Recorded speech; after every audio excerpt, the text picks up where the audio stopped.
सर्वांचं स्वागत करते माझ्या ह्या लॉंग व्हिडिओमध्ये। आज आहे होळी।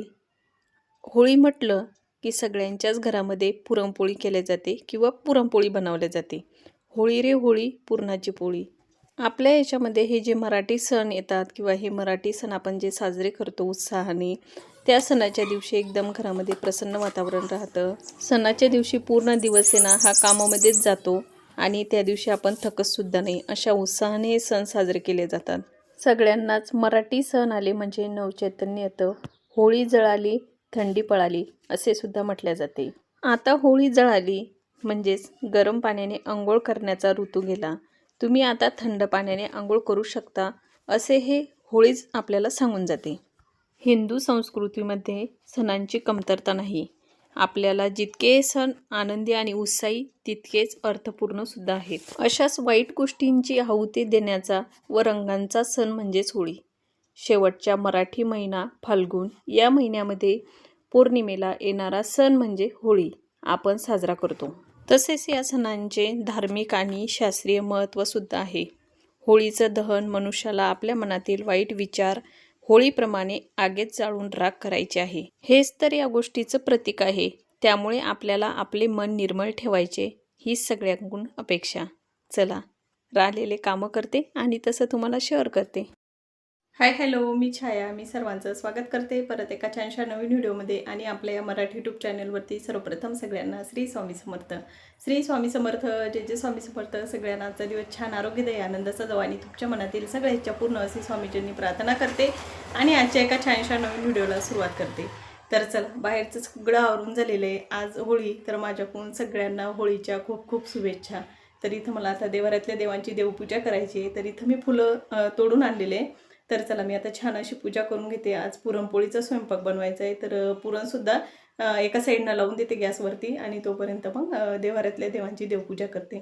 तर चला व्हिडिओ कंटिन्यू बघा आणि तुम्हाला माझा खरंच व्हिडिओ आवडला तर व्हिडिओला लाईक करा, शेअर करा आणि सबस्क्राईब करा। तर चला मग, तर इथं मला पुरणाची डाळ लावून द्यायची होती। तर इथं मी कशा पद्धतीनं पुरण बनवते ना हेच मी तुम्हाला दाखवणार आहे। तर इथं मी ही एक वाटी घेतलेली आहे। तर इथं मी एक वाटी डाळ ॲड केलेली आहे आणि त्याच्यानंतर परत थोडीशी डाळ ॲड केलेली आहे, कारण देवांशले पुरण आवडतं ना। तर इथं मी 1.5 वाटीनं पुरणाची डाळ घेतलेली आहे। देवांशले पुरणाची पोळी ना खूप आवडते। मग 2-3 दिवस म्हणजे पुरण कसं व्यवस्थित राहतं, फ्रीजमध्ये जर ठेवलं तर 4-5 दिवस पुरण आहे ना एकदम व्यवस्थित राहतं। तर त्याच्यासाठी मग मी थोडीशी डाळ आहे ना शिल्लक टाकलेली आहे। तर चला मी आता ही पटकन डाळ स्वच्छ धुवून घेते आणि लगेच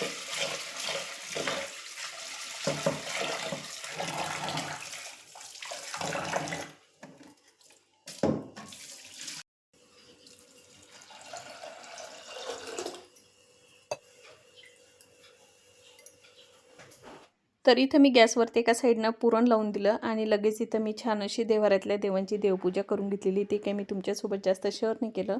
शेअर करत बसलं तर मग व्हिडिओ लॉंग होऊन जातो आणि त्याच्यामध्येच खूप सारा वेळ चालला जातो। असे सणवार असले तर मग त्या दिवशी खूप घाई होते ना। तर इथं मी पूजा केल्यानंतरच तुमच्यासोबत शेअर करते। तर इथं सुंदर अशी देवाऱ्यातल्या देवांची देवपूजा करून घेतली। तर इथे एकदम मस्त अशी पुरणाची डाळ आहे ना, हे बघा शिजलेली आहे आणि खाली जे येळून ना तर ते पडलेले आहे। थोड्या वेळ मी निथरू देते आणि लगेच एका साईडनं भातसुद्धा लावून देते म्हणजे स्वयंपाक लवकर होणार। थोडीशी खीर पण बनवायची तांदूळाची। तर इथे मी आता लगेच तांदूळाचा कुकर आहे ना तो लावून देते। गॅसवरती ना मी कुकर लावून दिला आणि लगेच इथं मग पुरणाची डाळ आहे ना एकदम गरम गरम होती ना, तर मी लगेच ती चाळणीतून काढायला घेतलेली होती। लवकर जर काढली आपण गरम गरम तर ती लवकर काढल्या जाते। तर इथं तुम्ही पाहू शकता एकदम मस्त पुरण बनवून तयार झालेले आहे। म्हणजे मी पुरण आहे ना चाळणीतून काढून घेतलेले आहे। मी आता याच्यामध्ये साखर आणि गूळ टाकते। तर एकदम मस्त असं हे 10 मिनिटातच हे पुरण मी असं चाळणीतून काढून घेतलेलं आहे। तर चला मी आता हे गॅसवरती ठेवते। तर इथं मी कढईमध्ये ना थोडंसं तूप ॲड केलेलं आहे। तूप चांगलं वितळलेलं आहे। तर मी आता याच्यामध्ये ना ही पुरणाची डाळ आहे ना तर ती ॲड करते आणि जेवढं पुरण टाकलेलं आहे म्हणजे जेवढी डाळ टाकलेली ना तर तेवढीच मी त्याच्यामध्ये साखर ॲड करणार आहे आणि थोडंसं गूळ सुद्धा ॲड करणार आहे। तर इथं ह्या वाटीनंच मी याच्यामध्ये डाळ ॲड केली होती ना, तर त्याच वाटीनं साखरसुद्धा ॲड करते.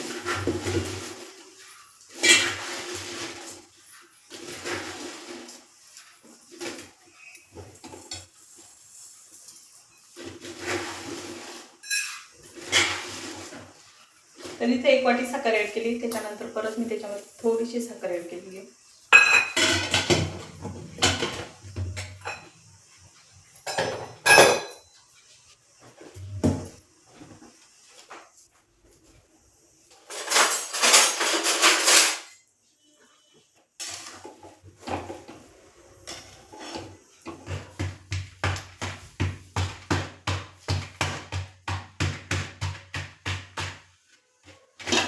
तर इथे मी एवढा गुळ आहे ना थोडासा ठेचून घेतलेला आहे, तो ॲड करून देते आता.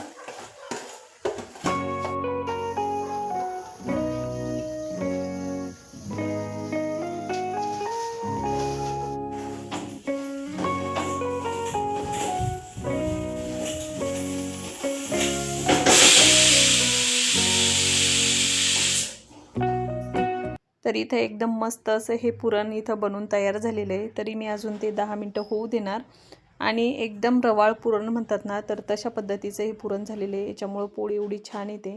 तर चांगलं 10 मिनटं होऊ देते अजून. तर तुम्ही इथं पाहू शकता एकदम घट्ट असं हे पुरण बनून तयार झालेले आहे. तर इथं मी लगेच काय केलं, ते पुरण आहे ना थोडंसं 5-10 मिनटं थंड होऊ दिलं आणि एका भांड्यामध्ये लगेच काढून घेतलेलं आहे.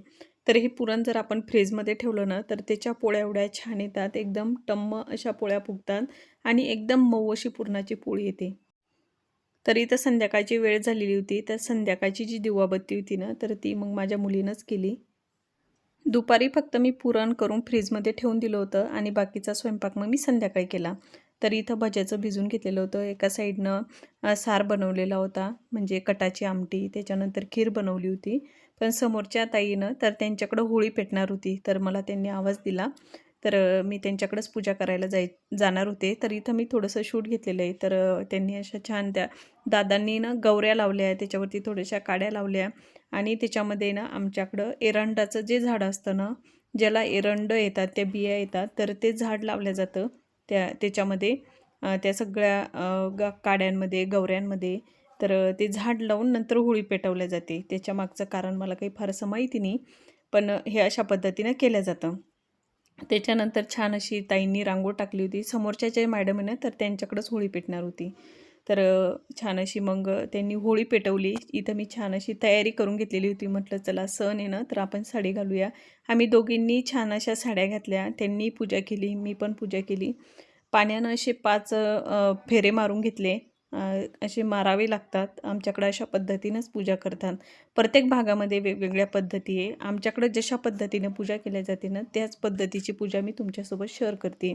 तर इथे तुम्ही पाहू शकता छान अशी होळी पेटलेली होती. त्याच्यानंतर त्याच्यामध्ये आम्ही धूप, दीप, अक्षदा, त्याच्यानंतर थोडंसं तूप ॲड केलं आणि हे एक नारळ असतं ना, तर ते नारळ असं एकमेकांनी झेलून इकडून दादा झेलत होते, ह्या साईडनं ताई झेलत होत्या. अशा पद्धतीने हे केलं जातं. हे मी ह्याच भागामध्ये पाहिलेलं आहे. मी काही अगोदर हे पाहिलेलं नव्हतं. त्याच्यानंतर तो नारळ आहे ना, तर त्या होळीमध्ये टाकला जातो. म्हणजे त्या होळीमध्ये तो नारळ म्हणजे जळू द्यावा लागतो. पण तो अर्धवट जळला की तो काढून घ्यायचा आणि तो प्रसाद सगळ्यांना वाटायचा. नारळ फोडायचा आणि नंतर मग तो प्रसाद म्हणून सगळ्यांना वाटायचा.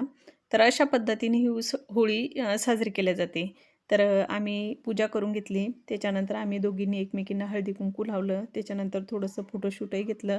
तुम्ही पाहू शकता एवढा छान असा चंद्र निघालेला होता.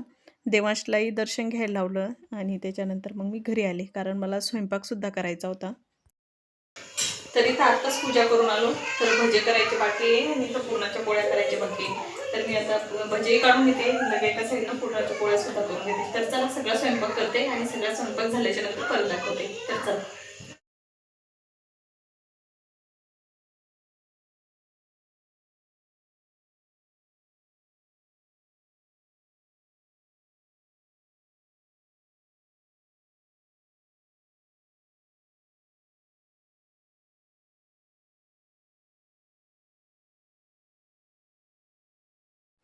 तर इथं एका साईडनं मी भजे टाकून दिले होते कढईमध्ये आणि एका साईडनं लगेच पोळ्या करायला घेतलेल्या होत्या. म्हणजे माझे दोन्ही हात चालू होते. एका साईडनं पोळ्या आणि एका साईडनं भजे. तर इथं तुम्ही पाहू शकता एकदम मऊसूत अशी ही पुरणाची पोळी बनवून तयार आहे. एका साईडनं तुम्ही पाहिलं असेल तर इथं माझे भजे बनवून झाले, इथं कटाची आमटीसुद्धा बनवून घेतलेली आहे, भातसुद्धा बनवलेला आहे आणि एका साईडने इथं मी पुरणाच्या पोळ्यासुद्धा बनवून घेतलेल्या आहे. अशा पद्धतीनं सगळा स्वयंपाक करून घेतला आणि एका साईडनं इथं खीरसुद्धा बनवलेली आहे. तर चला आता आम्ही जेवण करतो. तर चला इथं सगळा स्वयंपाक आता करून झालेला आहे. तर चला आम्ही आता जेवण करतो आणि जेवण झाल्याच्या नंतर परत बोलते. तर चला इथं माझं सगळं आवरून झालेलं आहे, आमचे जेवणं झाले आणि त्याच्यानंतर तर काही शूट नाही करता आलं. तर चला ताईंनो, आजचा व्हिडिओ ना मी इथंच थांबवते. आय होप तुम्हाला माझा आजचा व्हिडिओ आवडला असेल. व्हिडिओ आवडला असेल ना, व्हिडिओला जरूर लाईक करा. भेटू आपण अशाच एका छानशा नवीन व्हिडिओमध्ये. तोपर्यंत तुम्ही स्वतःची काळजी घ्या. श्री स्वामी समर्थ आणि सगळ्यांना बाय.